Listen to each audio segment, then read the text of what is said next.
It's a great pleasure to be able to introduce to you the work of someone you know and love, George Hargreaves. George is, of course, among the world's most influential and significant landscape architects. He is, among other things, founder and design director of Hargreaves Associates with offices in San Francisco, London, New York, and Cambridgeport, I think? Cambridge, yeah. For me, in the 1990s, I first encountered George's practice. It was really the first American practice that I encountered, and as an emerging academic and my interest in theory, it was the first practice that I saw that really embodied a range of things that would come to dominate the field for the last 2 decades. Beginning in the 1990s, it was a practice that was characterized by very complex urban environments and brownfield sites, abandoned airports, muscular landform in relationship to complex urban and destination programs. He's, of course, quite well known for a range of projects. You may have seen Crissy Field. You may know of his work for the Sydney Olympics, and I'm hoping that he'll say something about his work in the London 2012 Olympics Park project here this evening. For me, if I had to single out a single project that was really for me quite pivotal in my thinking about Hargreaves' work, it was the park of the Expo 98 in Lisbon. This park, in a way, culminated for many of my colleagues and I a body of work over the course of 10 years in which natural processes were then indexed to shape cultural form or landform. But in that project, because of its relationship to the fluvial shape, the fluvial geomorphology of the river, there was a kind of indexical relationship between the two that transcended that. And I think it really anticipated that project, a decade's interest or more with respect to natural processes and landform. George, of course, has been recipient of dozens and dozens of awards nationally and internationally. He's a fellow of the American Society, a fellow of the American Academy in Rome. He's also maintained a teaching practice. He was for 2 decades here at the Harvard GSD, where he served as a Hornbeck professor and formerly chair of the Department of Landscape Architecture. In that regard, I have to say I'm no longer surprised. In the couple of years that I've been at the GSD, I've had a couple of moments when I've woken up in the morning, quite early in the morning, with what I thought was a kind of solution to an intractable problem. And then I would rush into the office that day and share this brilliant insight with my colleagues, and they would kind of nod and take a moment and say, yeah, George did that about 15 years ago. Just hold your horses. More significantly for the field than my own personal experience, I can tell you that among the transformations that he wrought at Harvard, the curriculum that we enjoy today, the structure of it that we inhabit, is as much as any other single leader the product of Hargreaves' chairmanship. And there were 2 really key events that helped impact both discourse and practice. The first was Territories, with the opening again to European practice, and then a piece on large parks and looking at the relationship between large parks and urbanization, both of which continue to resonate in the field. It's really a pleasure to introduce to you George Hargreaves.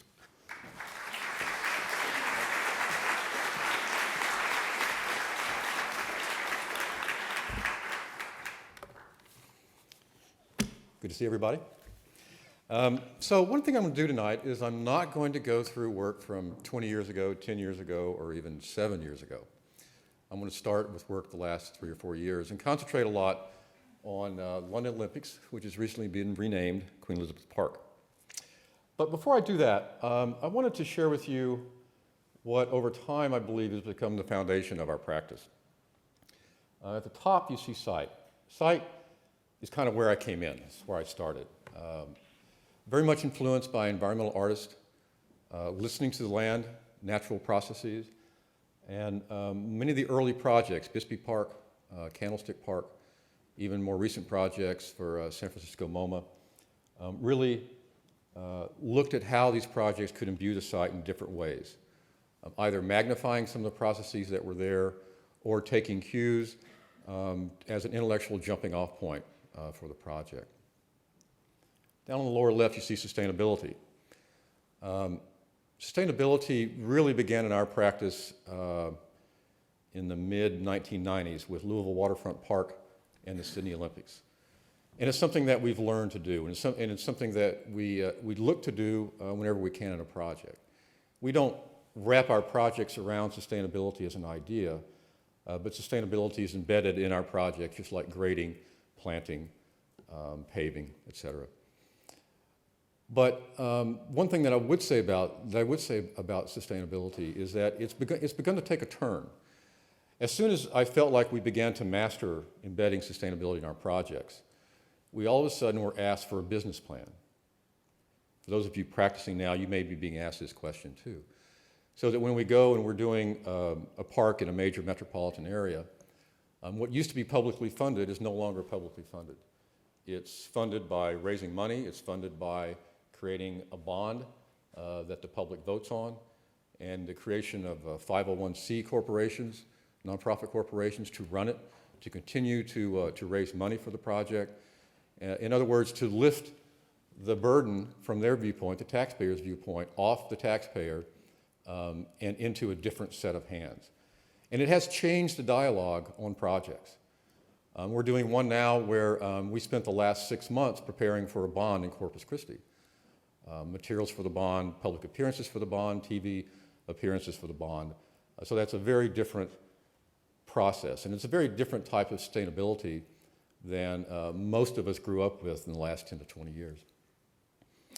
The last category, memorability.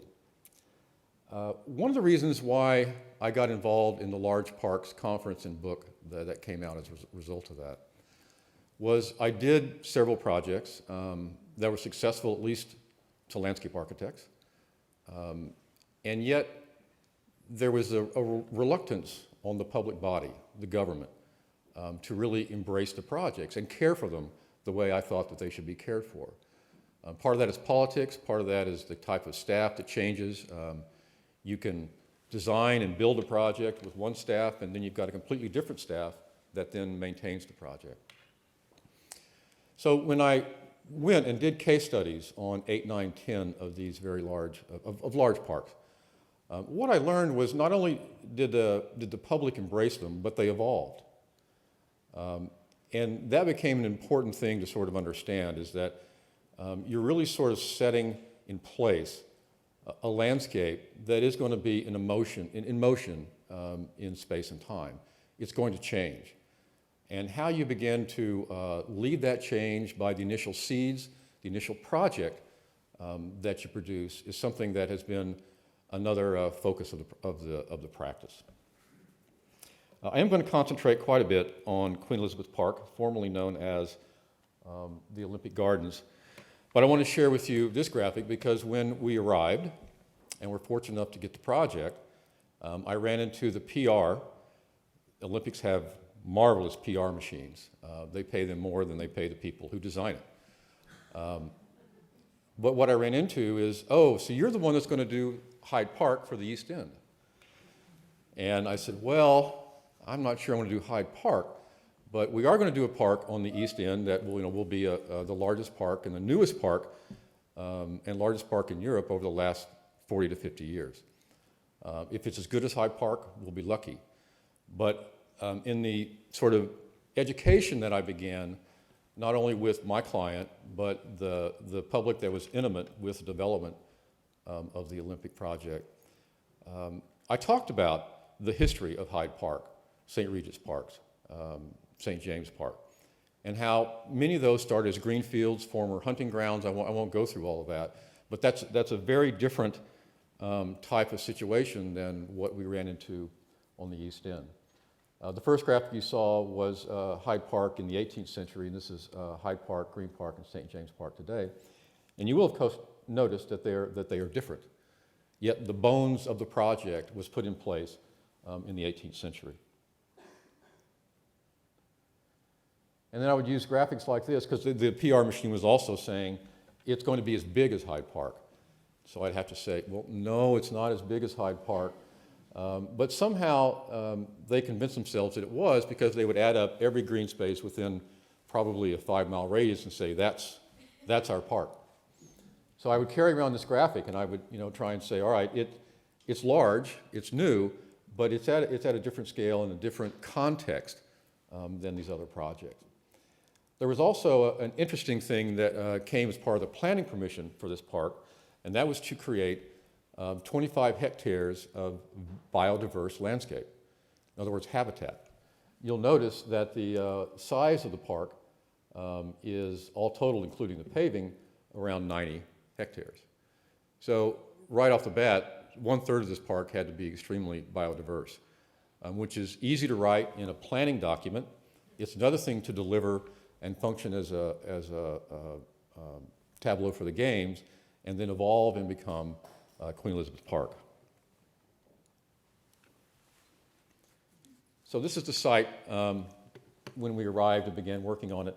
That's the River Lee in the center, Canary Wharf in the background. And when we arrived, they were in the process of soil washing 500,000 cubic yards of dirt. Most of you, I think, know what soil washing is. It's washing it plus burning it to get rid of all the contaminants. So even before we started, it was floated that we have 500,000 cubic yards of dirt that we need to find a place for.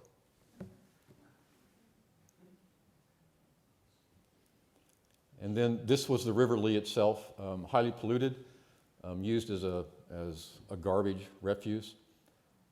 There was a touch of wildlife in it, but not much. And as I go through the project, you'll see how we kept returning to the river as our source for not only inspiration, but what made the overall park tick. Again, in going through the education process, began to talk about we're not in a greenfield site, we're not in a formal royal hunting ground, we're actually having to completely make a project. And we used examples, Charles mentioned one of them, several others are the Clinton Presidential Library and the Olympic Park in Sydney, Australia. All these are made landscapes where there's really nothing to grab onto. And I'll talk about that a bit in a moment. We also inherited a master plan. There was a consortium of firms that had developed a master plan for the games, and then an offshoot of that developed a master plan for the park itself. And the thing that struck me, and I got fired. The thing that struck me about their project was that the park was in the background. I'm not going to share with you a lot of the graphics because I don't think that would be fair, but the park was something behind the games, behind the promenade, behind the runners, and it was always down there. The park was down below the concourse. The concourse is around 30 feet above the river. So this age-old problem that many of us run into of the land is up here and the river's down here and people want to get to the river was very much present at this project and not resolved at all in this master plan. But we'd been around the block before, and so when we started questioning the concourse, the size of it, the amount of paving, knowing that most of that paving would go away after the Olympic Games when you're into the legacy mode, and we started doing our own modeling and determined that, or actually took from their data, the majority of the people were coming into the south end of the park, as you can see from this graphic, and only 12% were coming up from the north. And you notice by the gray area that the concourse in the north is almost the same size as the concourse in the south. So we began by challenging that assumption. And of course, consultants don't like being challenged. Many difficult meetings, but as we began to develop our project and they would run the models, we would get into conversations like, well, it may be a D rating. Well, what does that mean? Well, it means that the crowd may bunch up in a couple of areas. And I said, well, you know, in Sydney, that wasn't a problem. They said, oh, yes, it was. Our models show it was a problem. I said, well, I was there, and we had 500,000 people on the site, and the concourse was too big in my mind. So we chipped away at that quite a bit, and I'll kind of go through how we got there. Now, this is an early figure ground where we basically reduced the size of the concourse in the north dramatically and more than doubled the size of the park, as you can probably see. We actually proposed changing some of the bridge structures to get rid of the abutments and put them on columns so that the river could run through. We could have more wetlands, have more river. And the engineer in charge of the games went apoplectic. It was probably one of the worst meetings I've ever attended when someone's yelling at you in your fourth sentence. But that's the tenor of Olympic Games. No one is relaxed. There is a deadline, It's going to happen whether you're ready or not. There's no pushing it off. There's no soft openings. It just doesn't occur that way. So over time, the footprint that you see here largely became the footprint that we worked with. And this section is kind of a key section. The previous master plan, as you can see, you had to get to the very edge of the concourse to even see the river by this section. And by challenging the crowd modeling, we actually we also closed a ditch. There was a ditch that everyone thought was sacrosanct because it had water in it. And we were able to go through a series of studies that said, look, if you divert this water into the river, you can create a larger, much more meaningful wetland and river complex instead of having a ditch that was man-made from urbanization in the 1960s. But I digress. So you can see what we did here was we opened up the park quite a bit, almost double the size, so that from the concourse, you could actually see the river. So that the river became part of the park. And then you'll also see that over time, we developed three-dimensional aspects for Prospect so that you could actually get up higher than the concourse and above the crowds. And by doing so, not only were you above the crowds, which is a much more comfortable place for people, not only Olympic mode, but in park mode, but you also had views out to downtown London, Canary Wharf, and the Olympic Stadium itself.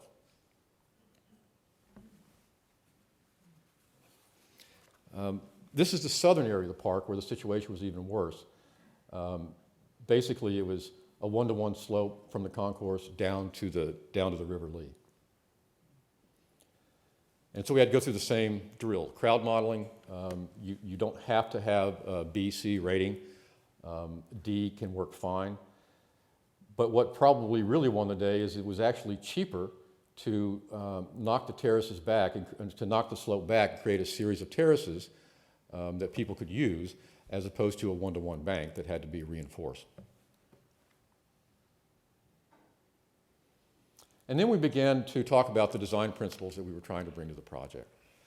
One of the most important ones was extending the games to legacy and extending legacy to the games. Now, what I mean by that is we're trying to put in place as much as we possibly can that isn't torn up, that keeps going through the space-time continuum. And there isn't a major sort of redo of the project. The previous master plan, all its paving, what happened with it was the paving was taken up and the drainage system, some of the venues, and then put in place. What we were trying to do was not do that, was to have as much of what we put in place for 2012 survive to 2014 and then move forward in time. The second emphasis we had was to make more of the river and make the river visible. And of course, the sections that I showed were very influential in the ODA, Olympic Delivery Authority, adapting a massive amount of change to their master plan and existing schematic design. And then we took it even a step further. Whereas before it was seen as a green sward from north to south in Legacy, we said, let's make the North Park an environmental park. Make it as ecologically diverse as possible. Yes, let's make it work for the Olympics, but let's make that as diverse as possible. And then take the South Park, the area where, which is next to the rail system, where 68% of the people come and will arrive even in Legacy, and make that a festival park, if you will, something much more paved, something more active, something more programmed, a very different kind of park than what we were aiming for in the north. Now, for those of you who know me, it wouldn't be complete without a couple of clay models. But I'm showing these because I want to talk a little bit about the search for good bones. You know, when you've got a site that has something to it, let's say Prospect Park, which is a glacial landscape, you've got something to work with. You've got forest, you've got rocks, you've got low areas. You really, and Olmsted, I think, and his collaborators were a real genius at sort of taking what was there and moving it forward into more of a public park format. Now, you remember the slides that I showed you here. There was nothing there. There was a thin river 30 feet down and piles of soil all around the place. So we began searching for bones for the park. Now, part of this came from circulation. You've got to get from the concourse down to the river and back up. Part of it came from an idea of bringing the water from the concourse, instead of taking it into drains, but taking the runoff, putting it into trenches, bringing it to the park, and having it travel through rain gardens down to the river. Those two things began to generate a structure that we began to work with. And this is a very rough, this is, you know, the initial sort of rough cut. None of the slopes are right, and of course this isn't even close to the final. But you can begin to get an idea of the shaping of North Park. Another principle that we were working with here was, how do you get 25 hectares of diversity into something that's smaller than that, almost? And we did that by creating complexity and crevices, and you can see a lot of those here. The other aspect to this is, you know, by marrying up the circulation and the rain gardens, we sort of created a skeleton for the park. And then we took that skeleton and, almost like plates, these plates began to extrude from that skeleton of the rain garden and the circulation. These plates began to extrude up, not just up to the concourse, but as you can see in several areas, you know, far above the concourse. And of course, this is all exaggerated because it's a clay model. And then the question becomes, well, where did that come from? Is that just because of what you do?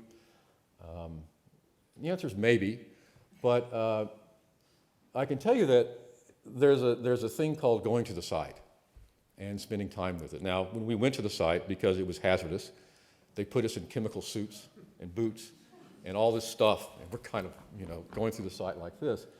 But the thing that struck me the most when I was there was that the park needed to come up, that it needed to come up and be present at the concourse level, at the later to be the development level, as well as get you down to the river itself. And so there's a bit of a vision. I mean, I saw it on one of those visits where I saw these shapes here and here arising up out of the park, and went back to the London office and began creating this very crude model. The crude model began to evolve. The slopes got more real. We began to try and figure out where our spectator areas would be, and you can see those in the sort of green construction paper. And some of the planting ideas began to emerge. Now again, we're trying to strike this, you know, sort of extreme case of biodiversity. And so there are a lot of forests. There are forests, well, what came to be known as the hillocks or the packmen. Here and here, we would put a heavy forest on the north, in this case birch, and a mixed south-facing forest on this side, and the same thing over here, so that we began to get these very heavy forest areas within the project, but then take our circulation and use trees as indicators of the way to circulate through the park. So you don't necessarily walk into the forest, although you can, but the sentinel trees sort of indicate the passageways that take you down and back up through the park. And again, we're looking for a lot of spectator areas. Many of these spectator areas, which were lawn during the Olympics, are then evolved into what they call meadow-rich species. And the tack that we're taking to do that, and I'm jumping ahead a little bit, but we're actually stitching in the lawn, you know, meadow grasses that will begin to take over the lawn and change its characteristic within a 3 to 4 year period.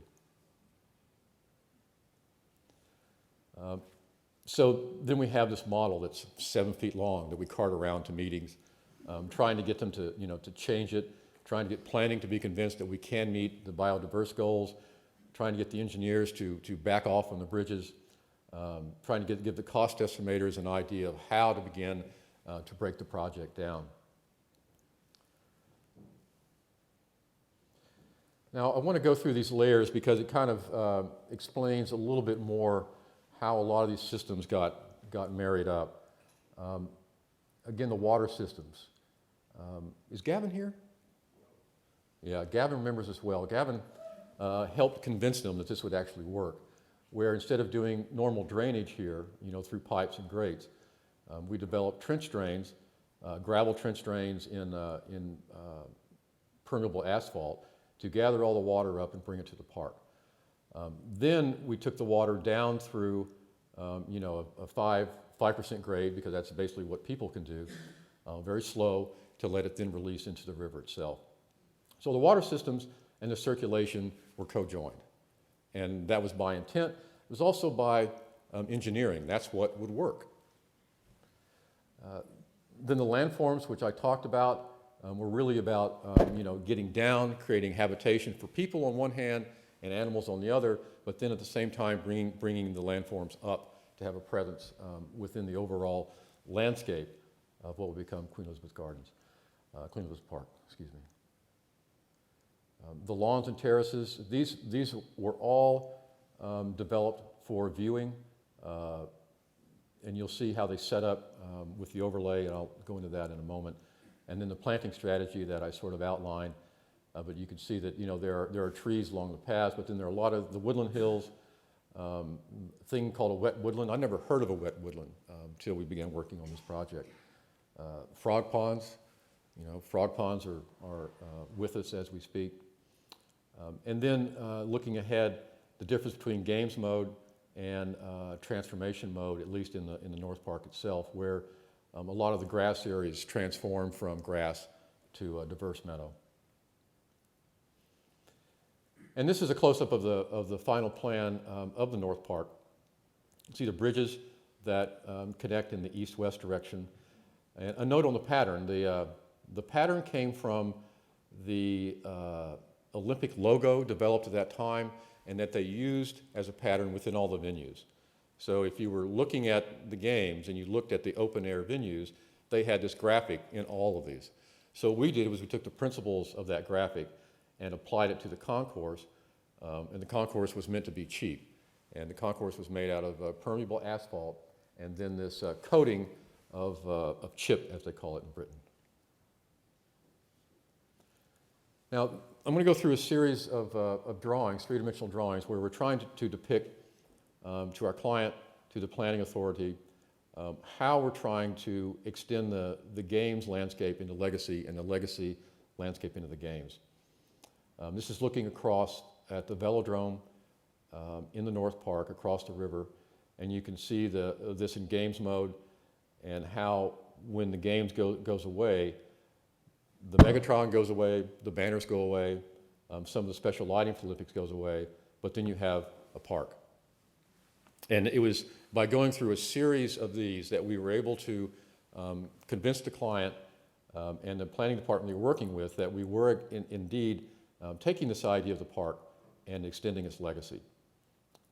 This is up a little farther north, looking back down towards the stadium during games. You see the Megatron, the banners, and how it's simply, that's an addition, and that addition simply goes away. It's what's known as the Olympic overlay.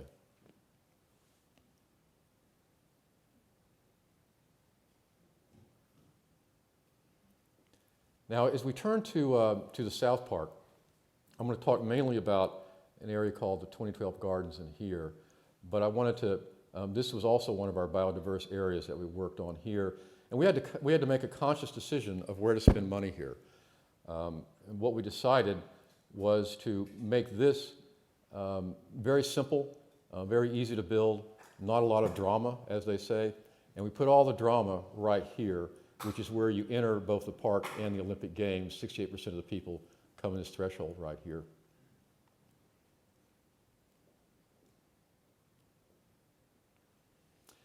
And we stumbled around for a concept for this one, and this was a lot harder. But what we finally came up with was really based on the British, their travels, and the plants that they brought back.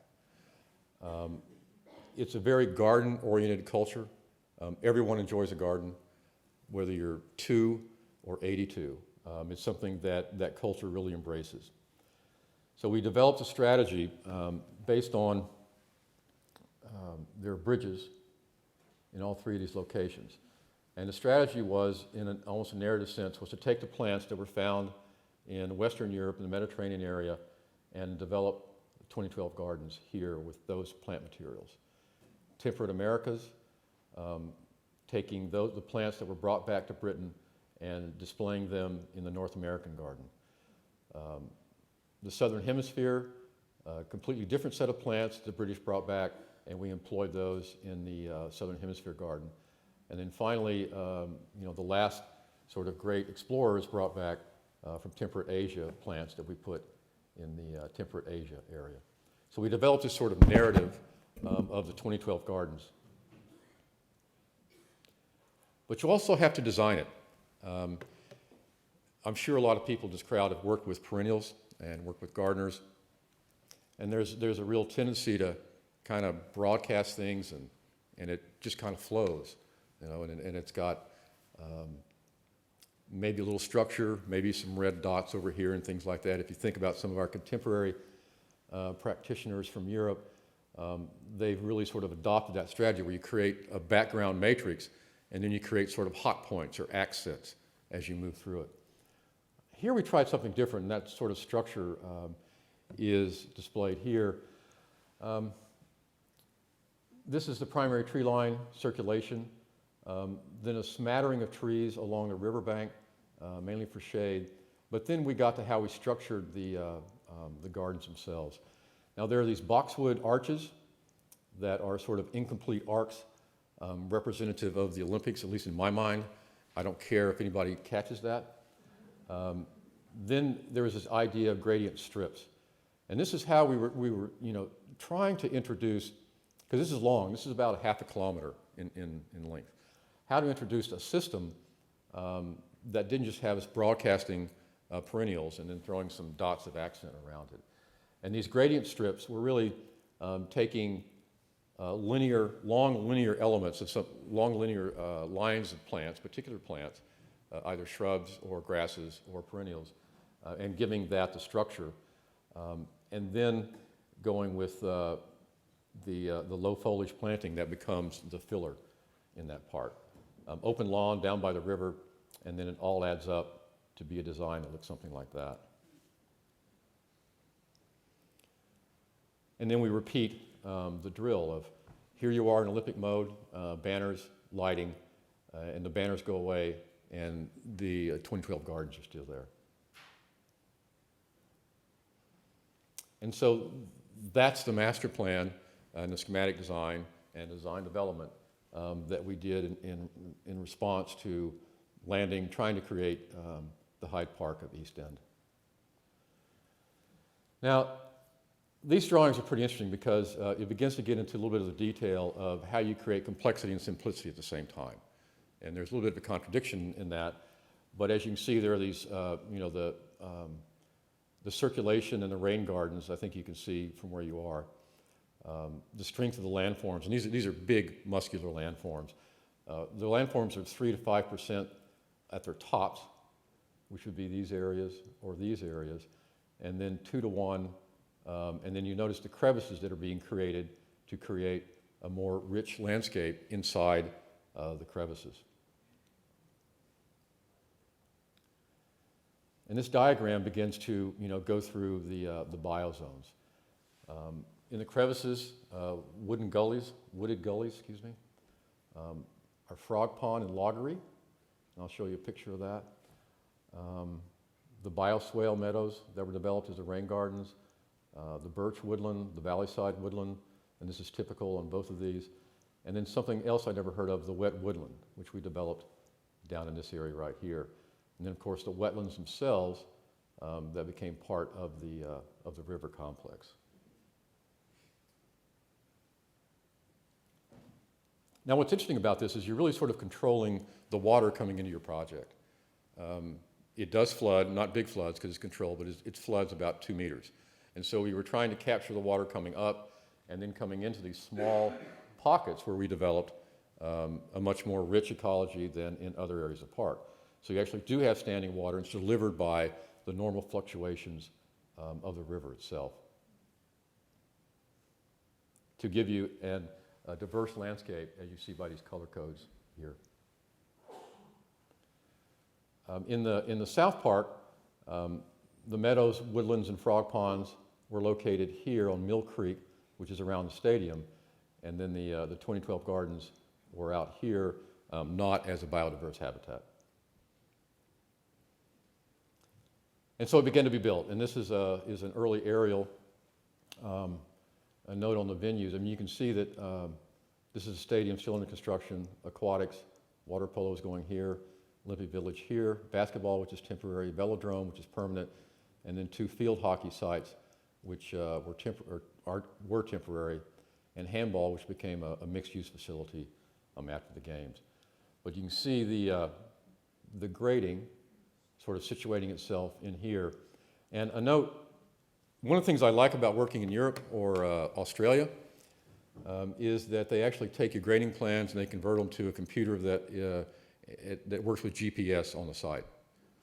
Whereas in this country, we're still staking flags of high points, flags of low points, and Billy Bob gets on the tractor and off you go.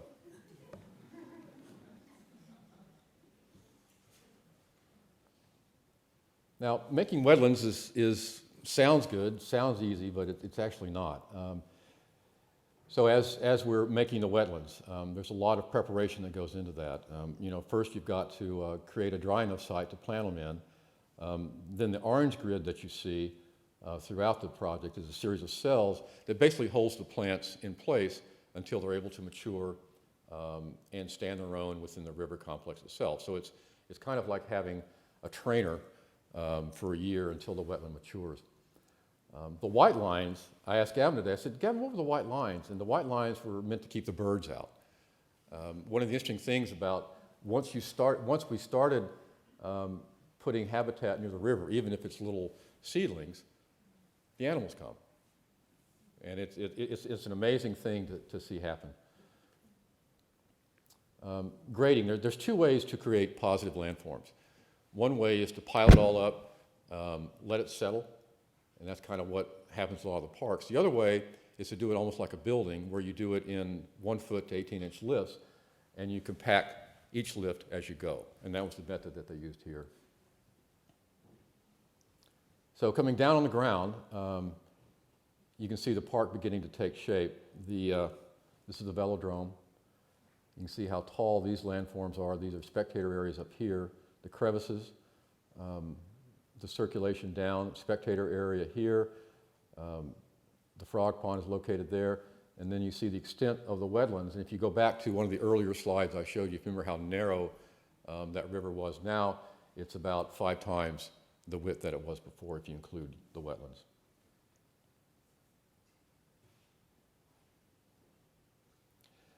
And from a designer's perspective, what was interesting is when this started happening, all of a sudden the client is happy, because up until now, we've been nothing but a pain because we've changed everything. And they have on their hands incomplete venues. Nothing's finished. And so all of a sudden, the public, the press, began to see one of the promises of the post-games legacy, which is a park for the East End. This is an example where you see the rain garden coming down and how it's co-joined with the circulation, and then the lift of the striated landform sort of coming up out of the park itself.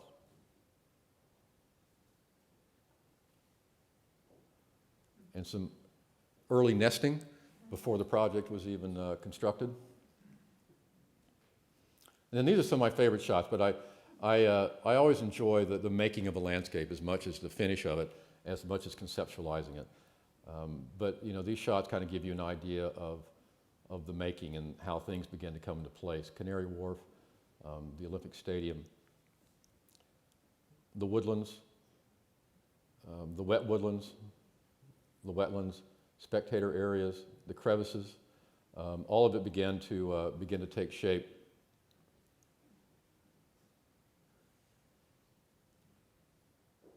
This is the frog pond and the loggery. One of the things that we do when we work with biodiversity or ecology, pick your word, is we don't try and mimic what nature might have done on its own or what would have evolved through a wilderness area. We try and clearly say this is a consciously designed landscape that happens to be very, very ecological.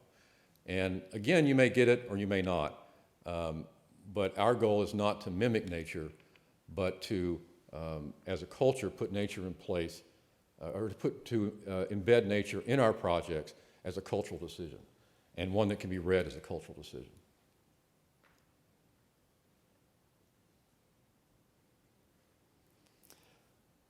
One of the things that was interesting was the development of the meadows. Now, we worked with a couple of PhDs, Peter Shepard, the leader from Sheffield, on developing this plant type. But what they did, I thought, was very interesting in the sense that they came and planted it themselves. It wasn't contractor driven. They ordered the plants, they got the plants, the client paid for them, and they came out with their team of PhDs and graduate students and planted the meadows in place. It was, in my mind, it's the only real way to do this kind of work, because I've been very frustrated with the ecologists that you work with, gives you a recommendation, and then they disappear. It was so refreshing to have PhDs working with you on the actual construction of a project. And you can see the crevices. The meadows are starting to, this is 6 months after the meadows were planted, and the meadows are starting to come up and become a significant part of the park. The woodland crevices here and over on this side and down that whole back side. And now you start to get an idea of the prospect that we were trying to create by bringing the landforms up above the concourse and up above the river. You can see the river, as you can clearly see from this. You can also see the stadium, and if you look a little bit more to your right, you can see downtown London in the distance.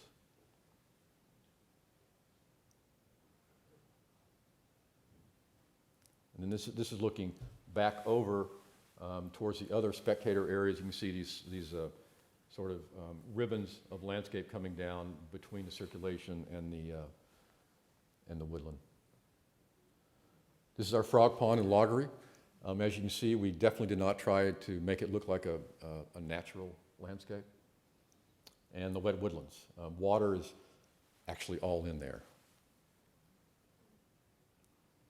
And then in between that is our largest spectator area. This one is down below. This one is down below by the river itself. You see by the wetland circulation up, and the two landforms I just showed you views from a moment ago. Then embedded into this, and this stays as part of the legacy, is this fixed seating that's embedded into the landforms themselves.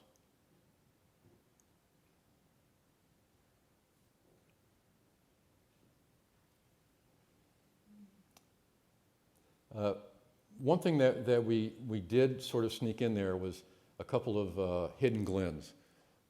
This is going to be a very busy park. It's going to have over 1 million people living within walking distance of it over time. But as you can see in this area, we wanted to create those sort of smaller moments within the park where you could be on your own or with your lover or your family.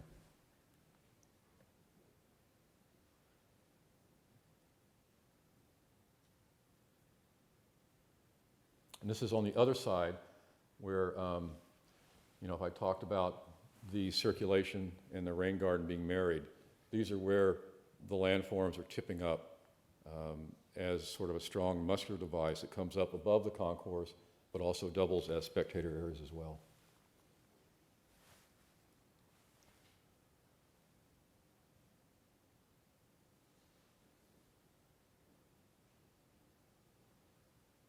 Now, as we move to South Park, I don't know where I have amateur slides that I took of the planting, which was an interesting operation. The first thing they did was they put in the boxwood hedges, which kind of gave us a structure to work with, if you will. I'm going to try and get to a gradient slide. You can begin to see it here. These are the strips that we were putting in to give another sense of structure. And then these are kind of the fields. So you've got the boxwood arches, you've got the gradient strips, and then you've got the field. And that became our design canvas to then fill in with the 4 different types of plant materials from 4 different regions of the world. This is the Mediterranean region. This is North America. You may well recognize the cornflowers and the grasses.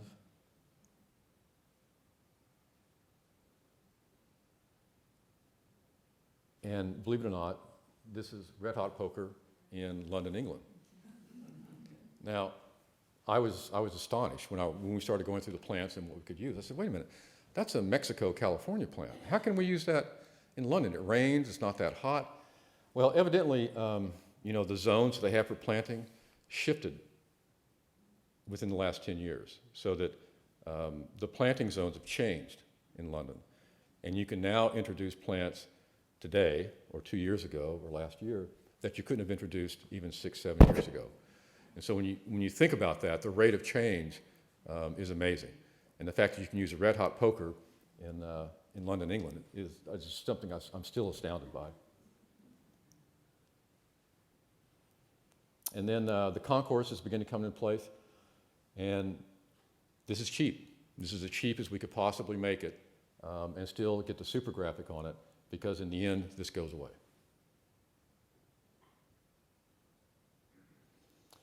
So when the park was in this state, unbeknown to us,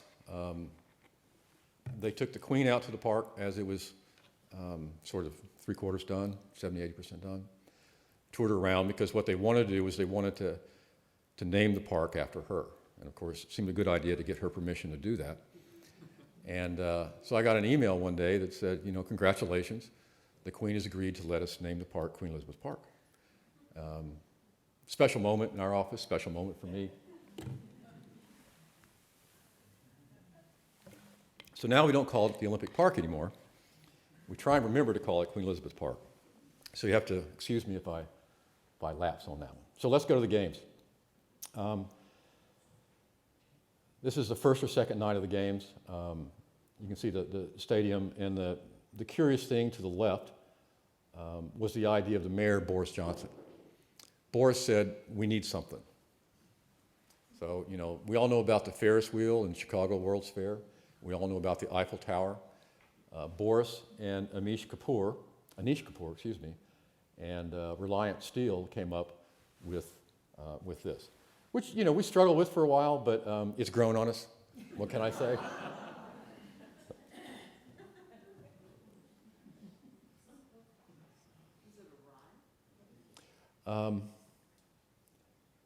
No, it's kind of a ride, though. You can circulate up to the top, and there's a viewing platform. You can see out over, you can see London, you can see out over the entire park, and that's all wrapped in this trellis that I'm told was inspired by a trumpet. As I said, it's grown on me.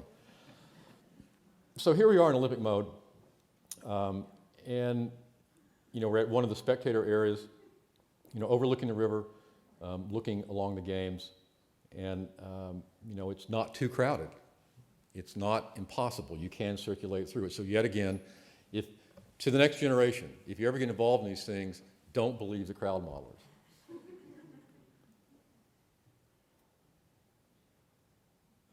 Now this does get a little more crowded, and you do get a little more nervous when you see this. But what's interesting is how well behaved the crowd was. You can see they're not trampling the meadow. Now there was crowd control. There was a small temporary fence put in there.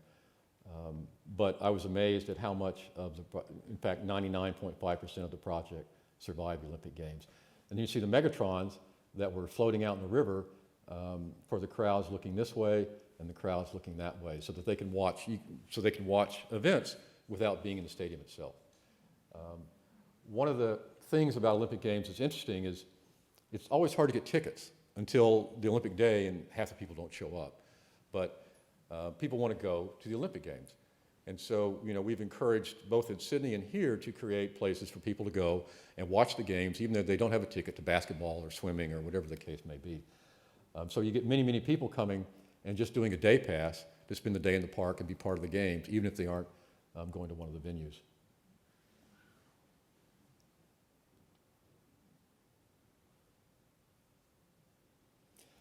Within all this, you can see that the meadow actually creates a completely different atmosphere than any Olympic game I've seen. And in hindsight, I'm thankful for the 25 hectares of biodiverse landscape that it had to create. It pushed us.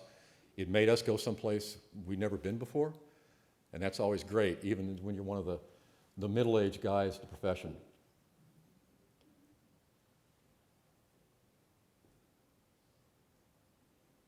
And the wetland, I mean, this wetland is a year old, and it's thriving. It took maybe 2 months for the wetland to fill out.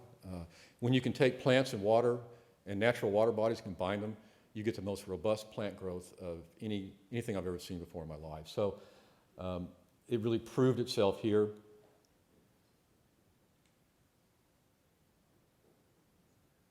And again, it has a robustness and a complexity in landscape that is really unique in parks, never mind Olympic parks. One of our little hidden glens during the Olympic Games.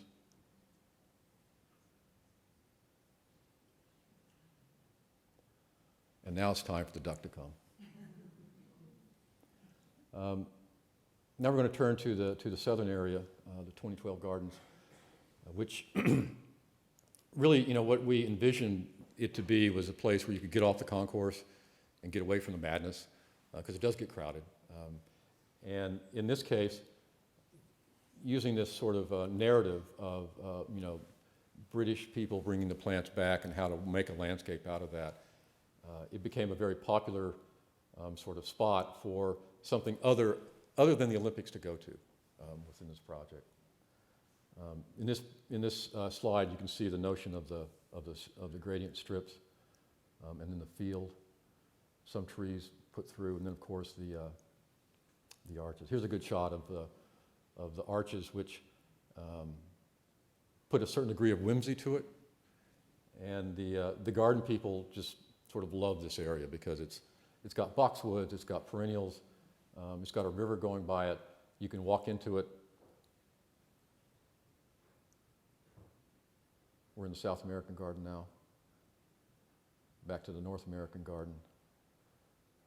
And as I said, from 2 to 82, this kind of place attracts people.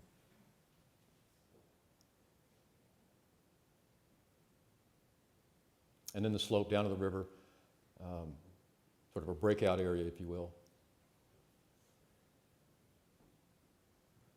And then lit at night. I mean, you know, this was a functioning garden at night as well. The night landscape was just as important as the daytime landscape. And that's true not only during the games, it's going to be true for Queen Elizabeth Park. Because, you know, the East End is not Hyde Park. It's a very different context. It's a very different local population. So it's got to have a certain robustness to it. It's got to have a certain amount of security and safety to it as well. And then finally, I don't have many shots of the Temperate Asia garden because it got done last. But as you can see, it rounded into form for the Olympics nicely. And then the party's over. Well, of course, while that was being built, we were tasked with how to create the transformation from an Olympic park to a park for the East End.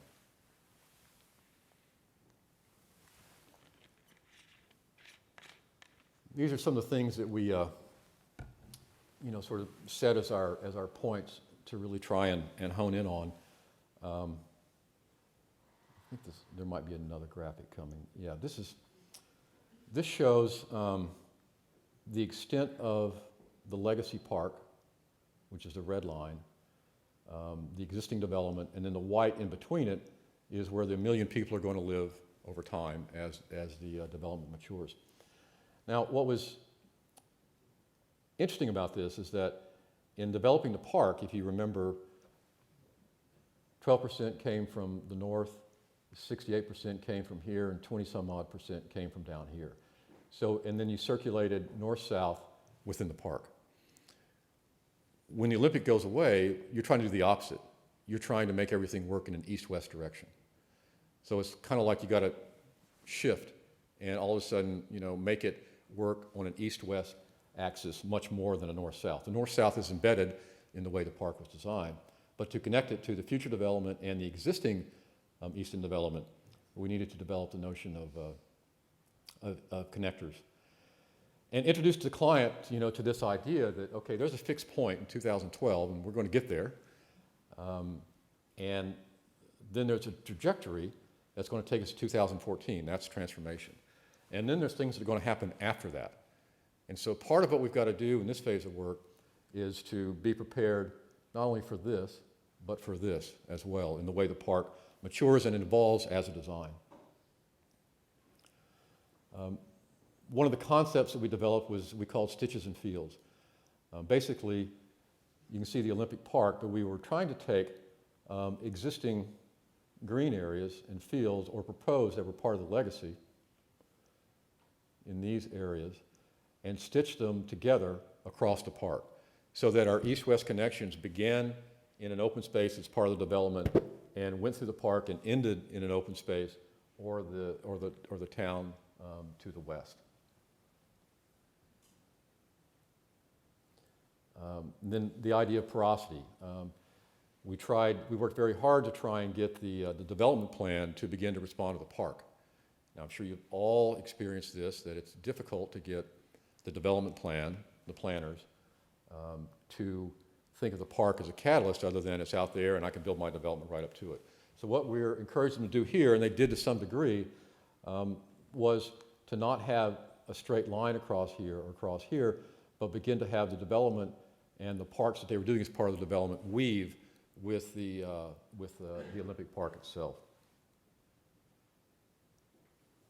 And then the notion of ecology, trying to create strong corridors here and here. This as a very strong corridor, but this, we never quite got this slide right.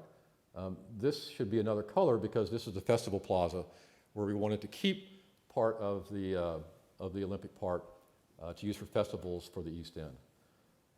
This piece turned into a competition that you've probably seen. Did Jim speak here? He did. He did. So this is a competition that he won about 9 months ago or something like that. So hopefully he showed you that. And I want to speak a moment about bureaucracies. Now the British, you think we have them. The British really have them.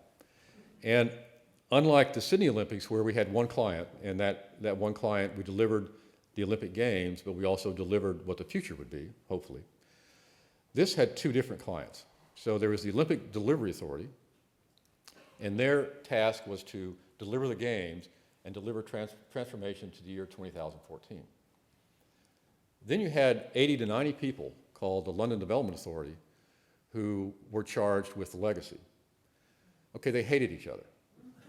I mean, I could walk in there and say, you know, I'm going to pay for the whole park myself, and they'd say, we don't like it. I mean, it was the most amazing thing I've ever seen. The staff didn't like each other. The head of, you know, the ODA and the LDA didn't like each other. We could have presented the greatest things since sliced white bread, and they would have hated it. So that was how we're trying to develop this transformation plan. Very, very difficult situation because nothing we could do would make them happy. And our client didn't care about them. So there you go.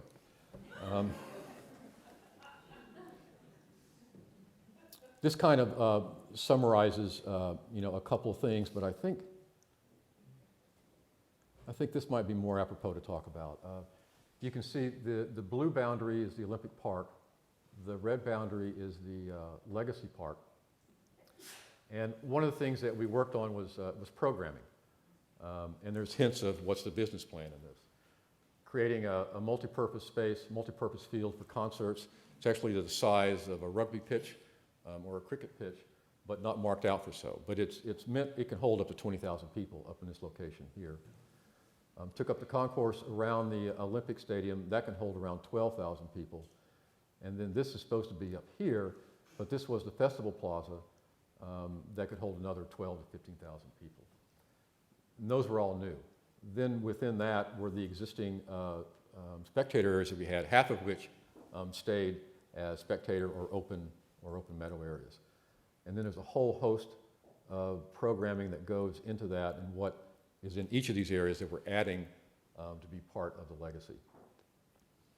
But returning to the stitches, one of the problems with the stitches was the development plan. The development plan, of course, comes right to the edge of the road. But the development's not there for 5 years, 10 years, who knows. So we developed this idea of developing the road, yes, but then developing these linear stitch parks that were temporary landscapes. You can see by the fact that they're in galvanized containers, because they didn't want them to look permanent. No, it can't look permanent because it's going to be development. So we tried to develop these sort of linear stitch parks that were temporary that acted along with the streetscape to get this east-west connection through the park itself.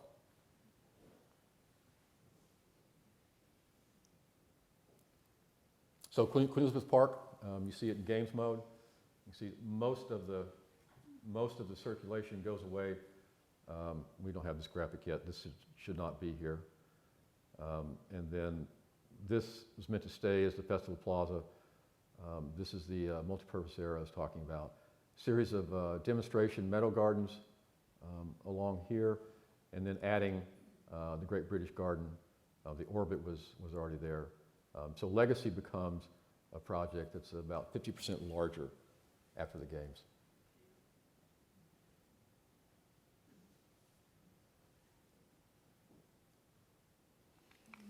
Now, how are we on time? You sure? I should run. In fact, this was meant to be my escape slide, but in the spirit of offering something new and not dragging you back through work from 20 years ago, no matter how much I love it, I wanted to put in here some recent work, some of it constructed, some of it not, some of it. This is in San Francisco. It's a mid-block plaza. For those of you that know, well, you probably don't, but the blocks south of Market in San Francisco are very large. So the planning department has created mid-block parks that have to be part of the development. This is a mid-block park. Our first attempt at a green wall. And we, of course, tried to figure out how to make it monochromatic or architectural. We soon gave up on that because we're in the shade most of the day. So we sort of took the potpourri approach. We threw 3 or 4 or 5 plants at it and said, have at it, whoever lasts wins. Well, they're all lasting, which is...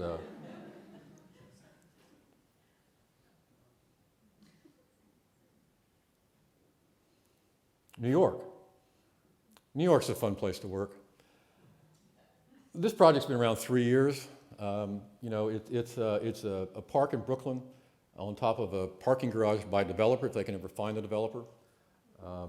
But meanwhile, we have this park that's very small. It's about 1 acre in size.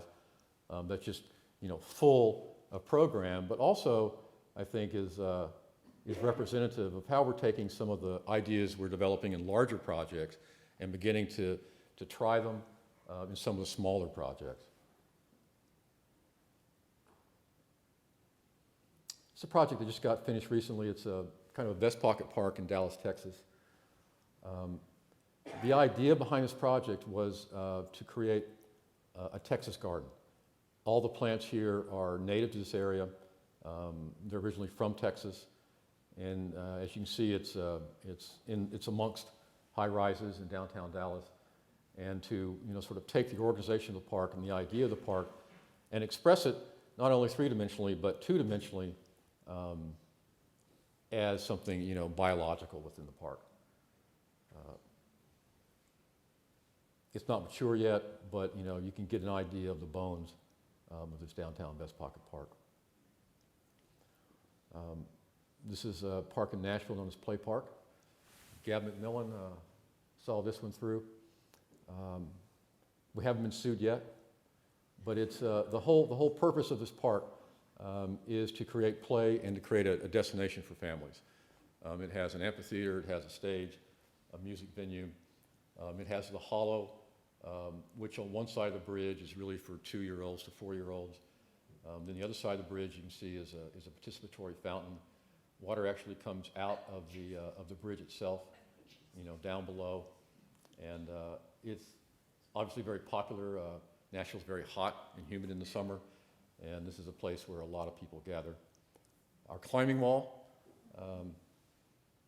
which is important to me because I think many of us have had kids, and I think getting physical education, using your body in these public parks is something that I think we should probably do more of than we do. And the other interesting thing is that the river edge itself was sort of an archaeological ruin of sort of things, and so we used new construction to bring you out over that architectural ruin to the river. This is where boats used to unload on the Tennessee River. This project is under construction in New Orleans as we speak. I'll go to a bit more of a close-up. We're harvesting a wharf here. We've worked with David Ajay on the wharf, Michael Maltson on the warehouse farther north, and then these series of gardens located here that are organized by the train tracks. There are train tracks here. There used to be train tracks that would take you down to loading in the water there. So we use that as our organizational principle of the gardens. And this is hot off the press. Kurt Reeder is here somewhere. This is Kurt's project. This is hot off the press, and we're struggling through getting this one done. Fighting with the contractors usually tends to happen in these types of things. But you know, we're all familiar with using the railroad tracks as an inspiration. We finally got there.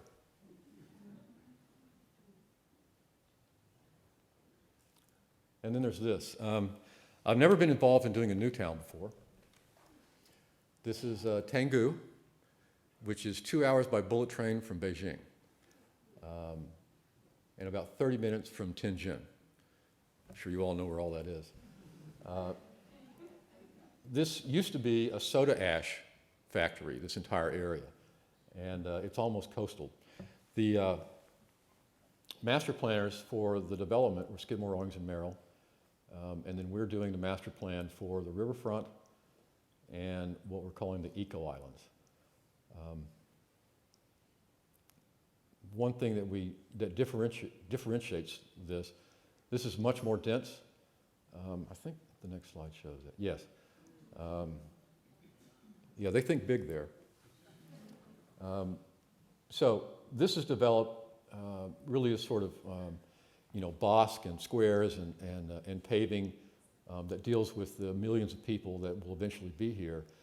This is a lower density and much more residential on that side, and so we developed the idea here as more of a waterfront park, and we actually used Esplanade Park as one of our precedents to, sort of get them to kind of begin to understand what we were trying to do here. This is a scale comparison. For those of you who've been to Christie Field, this is about a mile from here to here. This is about 1.5 miles from up here down to there. Just a couple of elements. There's a planting display that you can't really see very well here. This is a boating enclave, we're like Longfellow Gardens.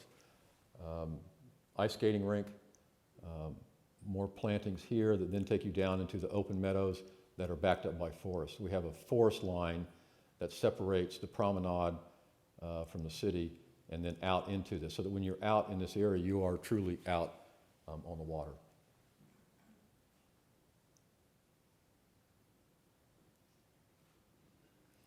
All right, now they started construction on this in August of 2012. They'll be done December of 2013. There's 11,000 trees in this project.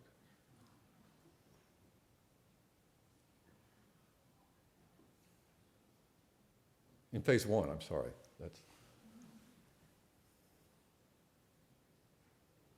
And I've been amazed at, so far, the quality of construction. The grading has been very good. The plant material is fantastic, although the root balls are smaller than I'd like to see. And I don't know if I've got a close-up of the, no. I don't know if you can see the staking detail, but it's the best staking detail I've seen in a long time. I mean, we tend to stake them and put rubber hoses around their necks and, strangle them in place. This is very much a local technique of creating like a forepod that the tree sits at the center of. And then the big trees, they actually run a truss of rope across the other way. So not only do you have the trees on the forepod, but you've got them strung together on a truss in the opposite direction.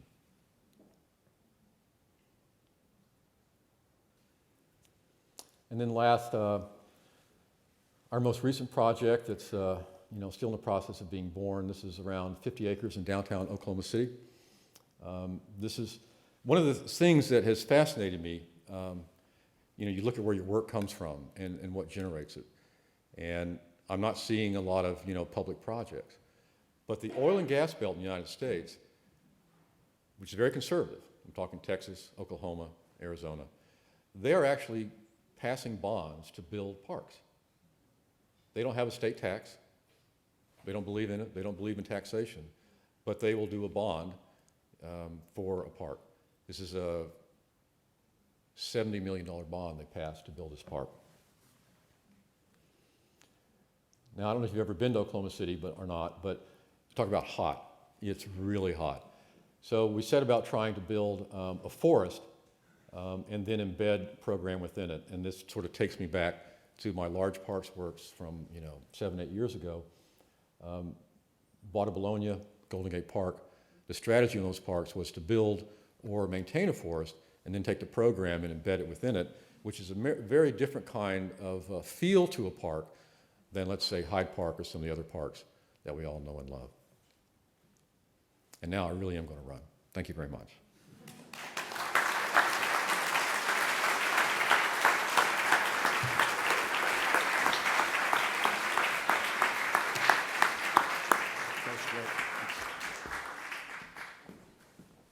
George, would you take a question or two? Sure. I can filibuster, but it's more interesting to hear from you. No, that's okay. Maybe just one or two. Sure. So once you're at the sort of superstar level, you can be a pain in the ass, and people will still hire you because I feel like they'll see your amazing work, and then they'll say, all right, well, he hasn't, maybe he's been a pain to these other folks that we'll hire. What would you say to somebody who doesn't have that reputation? Would you recommend also just being a thorn and pushing and pushing? Are you telling me I'm a pain in the ass? I'm using your words. Well, in the Olympic project, we were, because it wouldn't have moved off the dime.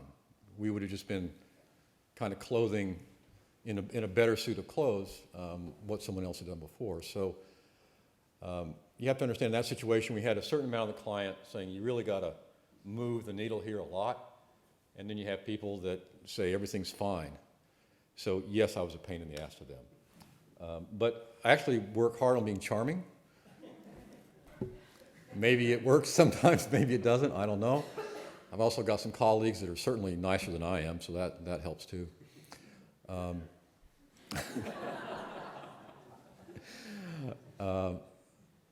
If I can only think about me in the early days, and I tried to enthusiasm was what worked.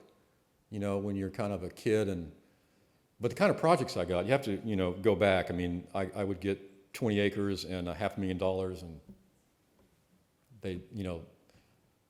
they were grateful that you'd come up with an idea to deal with the problem. I've never seen a greenfield site in my life. It's always been some wrecked site that's detritus from 20th century, 21st century civilization. So almost every project I've been involved in has been a turnaround. So, it's kind of lifting the rock and pushing it uphill as far as you can push the rock uphill. But when you're young, I think enthusiasm and dedication will take you a long way, and sincerity. Yeah. My question is more regarding environmental issues and the mechanics of this City Central Park project. So the trees are wonderful. That part of the country is in a severe drought now. So how are you going to sustain? There's 2 aquifers that are located below here. One of them is fairly shallow and fairly polluted. And then there's one farther down. And the notion we're trying to do here is we're trying to take the water from the aquifer and bring it up here, and then surcharge the aquifer below us with the way we design the lake. And it's something that we've been working on that we're told is highly feasible. But let me put that aside for a minute. I don't think you can design parks and just say it's all about sustainability. I'm not a believer in that. I think you've got to design parks that actually reach out and touch the hearts and minds of the people that use the park. And one of the things that goes into a project like this are a series of public meetings where you're trying to work with the public on what the program is, what the elements are that they want to pay for, and that would drive them to using the park. And so you go into things like, you get into things like large lawns, performances. In this case, they wanted lake recreation. They have really large lakes that are reservoirs, but nothing in between. And also to us, the image of having a water body in downtown Oklahoma City that's not a fountain is a very powerful image and will be a very powerful attractor.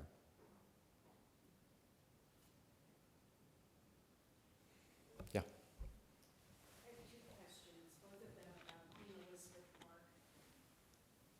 The first is, how much time did you have between when you finished and when the crowds came? Can you repeat the question?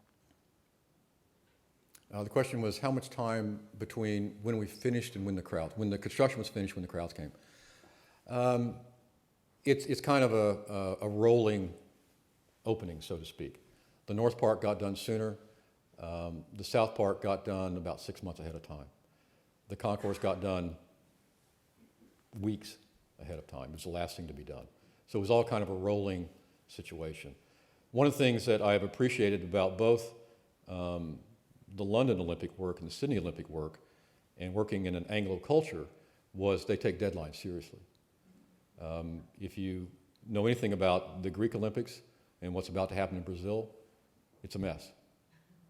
You know, and what happened to us at Expo 98, I mean, we only built half of what we built because they couldn't pull the trigger. You know, there are certain cultures where, you know, they just have a difficulty saying, all right, we're done, we're going to go build it. There's a lot of talk. You talk and talk and talk and talk. So in these two projects that I've been involved in, they were very cognizant of deadline. In fact, in Sydney, they got half of it done 2 years ahead of time and did some test games, and then the rest of it was done a year ahead of time. But that's what the Olympic authorities want. They almost pulled the Olympic Games from Greece, and we're going to hold them in Sydney again. And they actually got into negotiations to do that because they were so far behind. Second question. Thank you. How did you approach the subject of post-care? That's always, it seems to be one of the most difficult things about landscapes is who's taking care of that? And, you know, those were incredible pictures. We all have them, but we also know how difficult it is to sustain things in that condition. Completely different culture. I mean, this park will have, it'll have security. There will be people in the park. The British treat their parks with utmost respect. And, you know, they have a plan. They've set up a whole department to evolve the park, take care of it. There are pieces that I didn't mention, but as part of transformation, there's going to be a couple of cafes, children's playgrounds that comes into it, you know, the more normal elements of parks. And they had a team set up for us to work with for that, and that same team, you know, carries it forward. Now, sure, that'll change, but it's very different from a lot of the U.S. Things that I'm sure you've been involved in where, you know, you build it and they say, great, and then somebody calls you up 3 months later and say, hey, some plant's dying. Well, you know, the irrigation's not working, you know, you didn't do this, you know, the list goes on and on. But it's a very different culture. Yeah. So we've always looked to you at the edge of what we can do because you managed to achieve things that a lot of people haven't. Are there things in landscape that you haven't achieved yet that you really dream about? Well, I've always wanted to get involved with civil engineering in a real meaningful way, and I know you have too. It's very difficult because we can't. It's hard to get. You got to get in front of them, and you know I'm still dealing with, you know, landscapes as a residual of big infrastructure projects. So that's one of the things that I'd really like to do. Yeah, get ahead of them. And I think that's coming. I think, you know, what we did in London opened a lot of people's eyes up, you know, not only in our profession, but in other professions. I mean, I can't tell you how many architects and engineers came up to me and said, you know, this is what it's about. It's not about the bridges. It's not about the venues. This is the legacy. And, you know, they got it. Now, I may not see the promised land.